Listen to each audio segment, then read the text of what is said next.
My wife shared a post celebrating her newfound freedom with her coworker while I was undergoing emergency surgery. I simply commented, "Congrats." Then her boss noticed my comment, revealing their affair using company resources. Both of them received termination letters while she was still enjoying her so-called freedom. I, a 38-year-old man, was taken into surgery at 11:23 p.m. on a Thursday because my appendix had erupted. My wife, Tara, 35, was meant to be there but had an important deadline at her accounting firm, promising to come right after she submitted the quarterly report. The surgery ended up taking longer than anticipated due to complications with internal bleeding. I woke up around 3 a.m., dazed and reaching for my phone. The first thing I noticed was an Instagram notification. Tara had tagged me in a post with her coworker Derek, her 31-year-old work husband, toasting with champagne glasses at a rooftop bar. The caption read, "Finally free. No more chains. No more dead weight. Living my best life with someone who really understands me." There was a mention of Derek, the accounting king, and phrases like freedom, new beginnings, and goodbye to boredom, all while I was literally undergoing surgery. The post had already garnered 89 likes, with comments from her coworkers congratulating her on finally breaking free, and encouraging messages like, "Yes, Queen. Upgrade season." I stared at the post for a couple of minutes, and my heart monitor began beeping faster. A nurse rushed in to check on me. I said I was fine, just processing that my marriage had ended via Instagram while I was under the knife. I typed one word in the comments, "Congrats." Then I noticed something intriguing. The photo metadata indicated it had been taken at 9:47 p.m., just before her deadline at 10 p.m. They were celebrating on a rooftop while supposedly working on reports. Even more telling, Derek was wearing a shirt with their company logo. The rooftop looked familiar. It was their office's executive terrace, reserved for client entertainment only. I screenshotted everything. Then I did something petty yet satisfying. Tara's boss, Mr. Fitzgerald, is old-fashioned and only uses LinkedIn, thinking Instagram is for kids. However, his wife follows everyone in their company and had commented heart emojis on Tara's earlier posts. I tagged her, saying, "Beautiful view from your husband's building." Didn't realize the Q3 deadline included champagne on the executive terrace. After that, I went back to sleep, thanks to the wonderful effects of morphine. When I woke up at 7 a.m., my phone was vibrating nonstop, 47 messages from Tara. I counted them. "What did you do? Delete that comment now. This is not funny." Mr. Fitzgerald called Derek at 6 a.m. "We're both suspended pending investigation. You ruined everything. I was drunk. Didn't mean it. Please call me back. I'm coming to the hospital." The last one made me act quickly. I called the nurses' station and explained that my wife and I were having issues, requesting no visitors. They put a restriction on my room. I then called my brother Ray, 41, who is a lawyer and doesn't mess around. He said I sounded rough. I told him about the surgery and Tara's Instagram post announcing our divorce while I was under. He was shocked and asked me to send him the screenshots. After a long pause, he said, "Holy sh. Don't delete anything. Screenshot everything. I'll be there in an hour." While waiting for him, I did some digging. Tara's Instagram story from earlier that day showed her and Derek working late in a conference room. However, the clock in the room said 7:32 p.m., and there was an expensive whiskey bottle on the table. I knew it was from the executive liquor cabinet because Tara had complained about not being senior enough to access it. Even more interesting, Derek's LinkedIn showed he was engaged to someone named Bethany. A quick Facebook search confirmed that Bethany's status still said engaged, and her last post was about planning their spring wedding. I might have sent her a friend request with a message saying, "Hi, you don't know me, but I thought you should see what your fiancé posted last night," and attached the screenshots. Ray arrived as I was finishing that up and laughed when he saw me. "You look way too pleased for someone who just had surgery." I replied, "I'm on great pain meds and my cheating wife just messed up her own career. It's a complicated morning." He reviewed everything and then made some calls.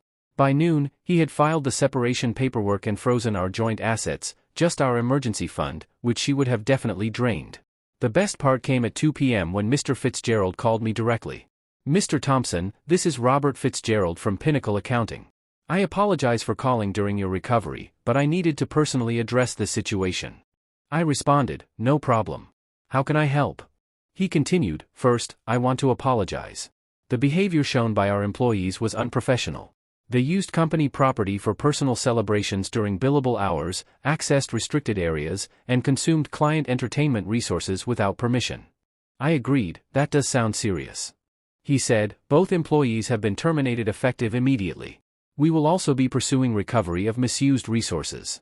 He added that any company devices would be reviewed and returned if they contained personal information. I appreciated that. He lowered his voice and said, "Between us, my wife is mortified. She's been showing the post to everyone at her book club as an example of what's wrong with young people today."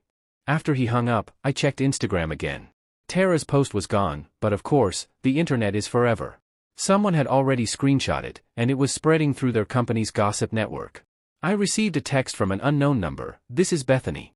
Thank you. The wedding is off. Also, Derek's stuff is in garbage bags on the lawn if Tara needs a roommate." I couldn't help but laugh, which prompted the nurse to check on me. 3 days post-surgery, I was still in the hospital due to complications from the internal bleeding. Tara's mother, Darlene, showed up at 8 a.m., somehow bypassing the visitor restriction by claiming to be my mother. Security got involved. "How dare you?" She wagged her finger at me while I was still hooked up to IVs. "My daughter made one mistake, and you ruined her entire life." I responded, "Darlene, she announced our divorce on Instagram while I was in surgery." She was emotional. "You've been neglecting her, working all those long hours." I explained, "I work standard 9 to 5. She referred to my weekend volunteer work at the animal shelter. She was drinking with Derek instead of working, and that's why she got fired." Darlene said, "That's your fault. If you'd been a better husband, she wouldn't have needed Derek's support." I scoffed at the idea of calling it support. She tried to grab my phone, insisting, "You're going to call Mr. Fitzgerald right now and tell him it was all a misunderstanding." Security arrived and escorted her out, while she screamed, "You'll be hearing from our lawyer." They didn't have one. 2 hours later, Tara herself arrived with Derek. They entered my hospital room, and Derek looked like he had been crying, while Tara appeared furious. "You need to fix this," she declared. I asked, "Fix what?" "Tell Mr. Fitzgerald we weren't doing anything wrong. It was after hours." I pointed out, "It was 9:47 p.m. Your deadline was 10 p.m. Derek finally spoke up, saying, "Dude, come on. We're talking about our careers here." I retorted, "Careers you ruined by drinking company booze on company property during billable hours while announcing an affair on social media." Tara protested, "It wasn't an affair. We were just celebrating our connection while married and engaged to other people." Derek added, "Bethany overreacted. She threw my PlayStation out the window." I couldn't help but laugh. Tara's face flushed red. "This isn't funny. We have no income. The apartment requires proof of employment. We could be homeless." Tara continued, "Derek and I are moving in together." I remarked, "Wow, that was fast. Where else can we go?" She said, "You've turned everyone against us." I replied, "I posted one word, congratulations. You know what you did." She actually stamped her foot and threatened, "Now you're going to fix it, or I'll make your life hell during the divorce." At that moment, Ray walked in with coffee. "Oh, good. You're here. Saves me the trouble of serving you," he said, handing Tara the divorce papers. He then handed Derek an envelope from Mr. Fitzgerald. Inside was a bill for $2,847 for misused company resources, including alcohol, unauthorized facility usage, and damage to company reputation. They both stormed out, yelling about suing everyone. Fast forward to week 2. I was home from the hospital, and Tara's entitlement reached new heights. First, she claimed I was financially abusing her by not paying her bills. She posted a sob story on Facebook about being abandoned by a narcissistic ex who waited until she was vulnerable to strike. Her version was that she was working late, had one glass of champagne to celebrate finishing a big project, made an emotional post because she was exhausted, and that I vindicatively used it to ruin her life. However, Derek's fiancée, Bethany, entered the chat with receipts, commenting, "one glass," and sharing Derek's credit card statement showing a $400 charge at that rooftop bar that night, along with the 73 text messages exchanged over the last 3 months discussing their connection and how their spouses didn't understand them. The post was deleted quickly. Then came the rental applications. Tara and Derek couldn't get approved anywhere because they had no jobs or references. When landlords Googled them, the first result was a local blog post titled, "Accounting Firm Employees Fired for Instagram Scandal," complete with the screenshots. So Tara tried something bold. She applied for apartments using my employment information. I received a call from a property manager asking, "Mr. Thompson, just verifying your application for the unit on Riverside." I replied, "I didn't apply for anything. I own my house."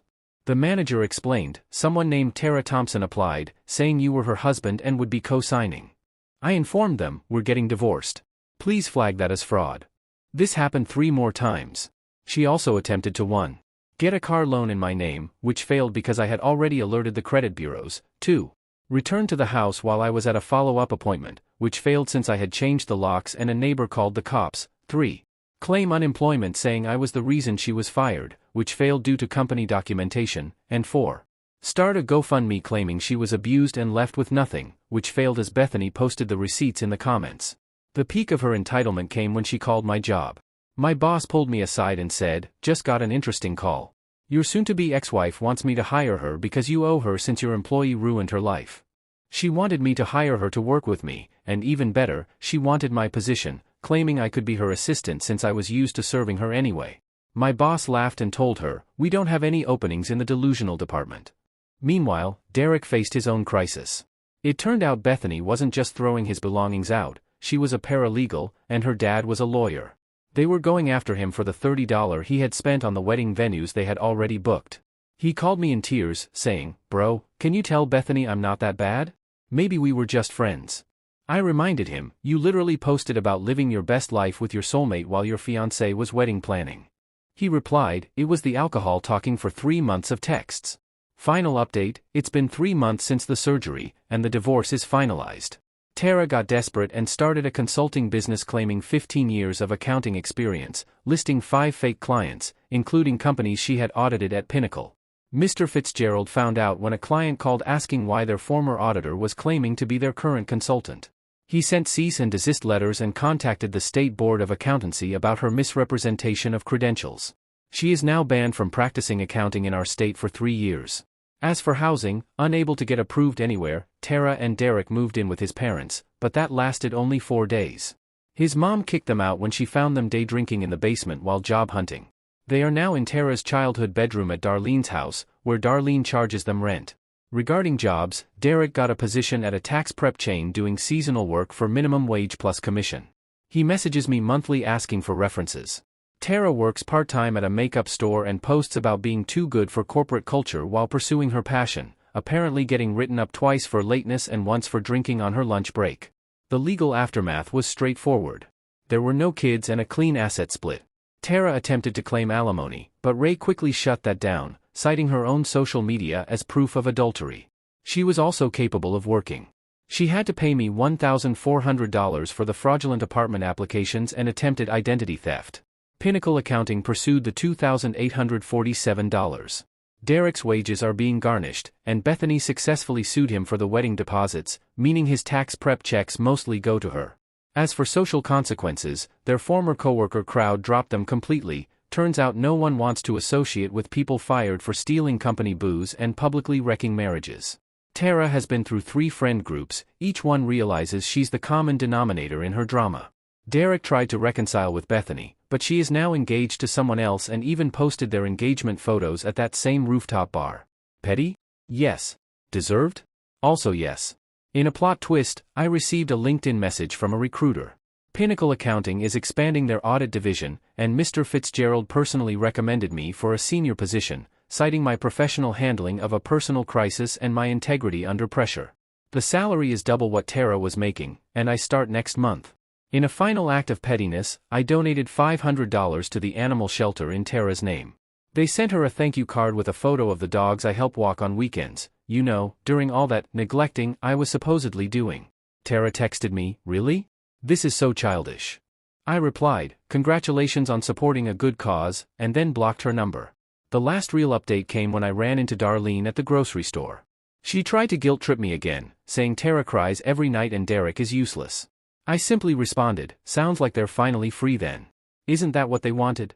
She began to argue, but I walked away, bought myself a nice bottle of champagne, the expensive kind from the top shelf, and sent a photo to Ray with the caption, "Celebrating my freedom the right way, alone, with nobody else's spouse." He replied, "Proud of you, bro. Am I happy? I'm getting there. Therapy helps. The promotion helps more. Do I regret commenting on that post? Not at all. One word changed everything. Sometimes, the best revenge isn't elaborate. It's just letting people face the consequences of their own choices. For everyone asking if this was worth it, she announced our divorce while I was being cut open, tried to steal my identity, and attempted to get me fired. All I did was say, "Congratulations." Everything else? That was all them.